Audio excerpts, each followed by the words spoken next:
Every single thing that has ever happened in your life is preparing you for the moment that is to come. I like to do my high IQ meetings before lunch. Like anything that's going to be really mentally challenging, that's a 10 o'clock meeting.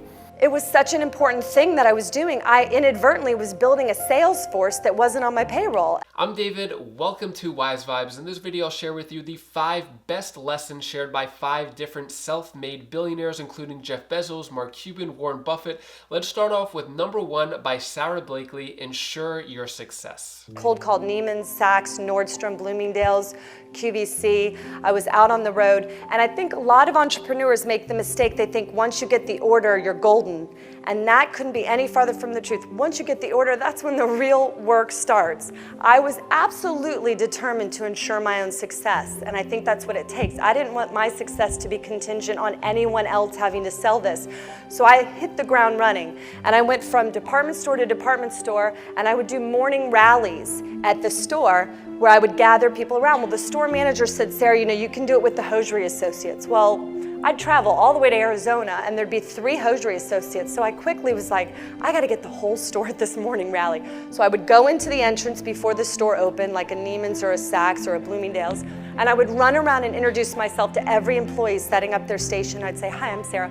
And I would try to convince them that it would be worth their time to come see my morning meeting. And I got everybody there. I had taken the Oprah clip and a little bit of local press I'd received and put it on a video and did that in my morning rally.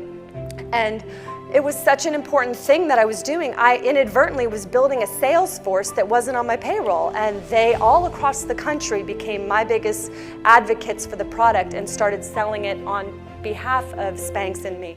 Number 2 is Do What Works For You by Jeff Bezos. I get up early. I like to putter in the mornings. I like to read the newspaper. I like to have coffee. I like to have breakfast with my kids before they go to school. So I have my kind of puttering time is very important to me. And so that's why I set my first meeting for 10 o'clock.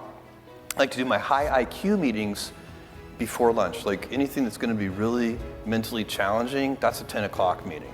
And because by 5 p.m., I'm like, I can't think about that today. Let's try this again tomorrow at 10 a.m. And so then on sleep, I get 8 hours of sleep. I prioritize it, unless I'm traveling in different time zones. Sometimes it's impossible, but I am very focused on it. And for me, I need 8 hours of sleep. I think better. I have more energy. My mood is better. All these things. And number 3 is Be Yourself by Mark Cuban. I had a job out of college working for a bank for a short period of time, Mellon Bank. And I decided to, well, first, it might have been Inc. magazine, this is way back when, but there was an article about changing something in how you how you save Social Security from employees' paychecks. And I literally hadn't been working there for 3 weeks. And so I sent it to the CEO of Mellon Bank. Hey, I thought you might be interested in this. Literally some guy he never heard of. And I got a note back, said thank you. And I'm thinking, okay, look, my whole motive in taking a job working for somebody was to help them become more profitable. That's the way I always looked at it. And then I started a rookies club where I reached out to some executives and all the people who had started at the same time at Mellon Bank. We'd all go out and get a drink and we'd get this executive started. And I didn't run it through my boss or anything. And so my boss at the time calls me in and said, you're doing this. I said, yeah, thinking he's going to say great. He just starts screaming at me and reaming me. How could you do this? You go everything through me. You work for me. Yeah. So I knew I wasn't destined there. And then I left and I went down to, ended up down in Dallas and got a job working for a company called Your Business Software. And we sold software, and I didn't know anything about software. I took one computer class at Indiana and kind of cheated to pass. But, not that I condone that, but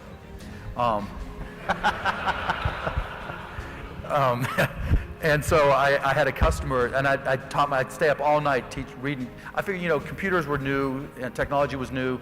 This technology was new, so nobody had a head start on me because it was changing so rapidly like it is today that if I just put in the time, I can learn as much as anybody else. And so I taught myself, I'd stay up late reading software manuals, taught myself different little simple programming languages, and kept on getting bigger and bigger and better and better, but it was at a retail store. And one of my responsibilities was to come in, sweep the floor, wipe down the windows, and open the store. And I had a customer who wanted me to come out there and close the deal. And it was a $15,000 deal, $1,500 commission to me. Told my boss, he said, no, you need to be there to open the store. And I made the executive decision that I was gonna go get the check. Because I was living 6 guys in a 3-bedroom apartment, sleeping on the floor, and this check meant I could not use the same Holiday Inn towels with holes in them that I'd stolen, But anyway, so I went and picked up the check thinking when I came back and gave the check to my boss, all would be forgiven and, the sales cures all. Fired me. And so those back-to-back experiences confirmed what I already knew, that I was an ass employee and then I better start my... And if you're liking the video so far, hit the like button down below and subscribe to the channel for more videos like this. Number 4 is Seize Your Opportunity by Oprah Winfrey. Nothing about my life is lucky. Nothing. A lot of grace, a lot of blessings, a lot of divine order, but I don't believe in luck. For me, luck is preparation meeting the moment of opportunity. There is no luck without you being prepared to handle that moment of opportunity.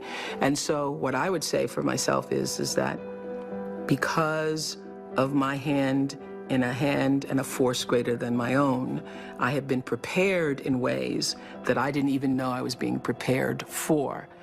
And the truth is, for me and for every person, every single thing that has ever happened in your life is preparing you for the moment that is to come. And number 5 is Speaking Up by Warren Buffett. One of the things you would want to be sure to do is, whether you like it or not, get very comfortable, it may take a while, with public speaking, for example. I mean, that's an asset that will last you 50 or 60 years, and it's a liability if you don't like doing it and are uncomfortable doing it. That also will last you 50 or 60 years, and it's a necessary skill. Let me know down in the comments below which was your favorite lesson, and I'm going to share one more bonus tip with you from a non-billionaire, but I think it's a really important lesson that ties in with the billionaire theme.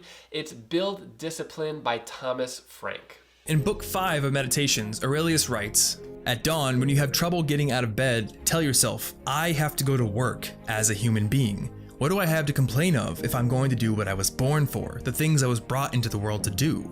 Or is this what I was created for, to huddle under the blankets and stay warm? But it's nicer here. So you were born to feel nice instead of doing things and experiencing them?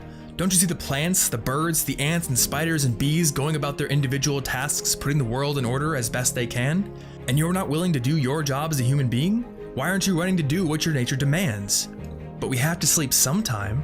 Agreed, but nature set a limit on that, as it did on eating and drinking. And you're over that limit. You've had more than enough of that, but not of working. There you're still below your quota. You don't love yourself enough, or you love your nature too and what it demands of you. People who love what they do wear themselves down doing it. They even forget to wash or eat. Do you have less respect for your own nature than the engraver does for engraving, the dancer for dance, the miser for money, or the social climber for status? When they're really possessed by what they do, they'd rather stop eating and sleeping than give up practicing their arts.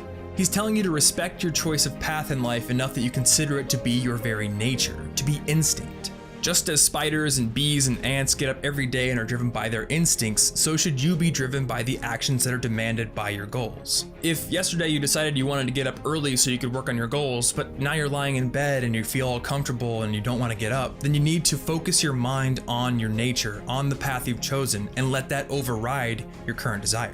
Other aspects of the art of gaining self-discipline, like exercises for building grit or systems that commit you to things ahead of time, are important, but they take a back step to this one key insight. For Marcus Aurelius, respecting your work as your very nature and tailoring your decisions and actions in accordance with that was the most important part of building discipline. Before you leave and watch your next video, I'll leave you with this quote right here. "The rich don't work for money, they make money work for them." If you want to learn more about successful people, I recommend clicking this video right over here, and I'll see you in the next video. Subscribe if you want more videos like this, and I'll see you in the next video. Have an amazing day. Take care. Thank you so much for watching.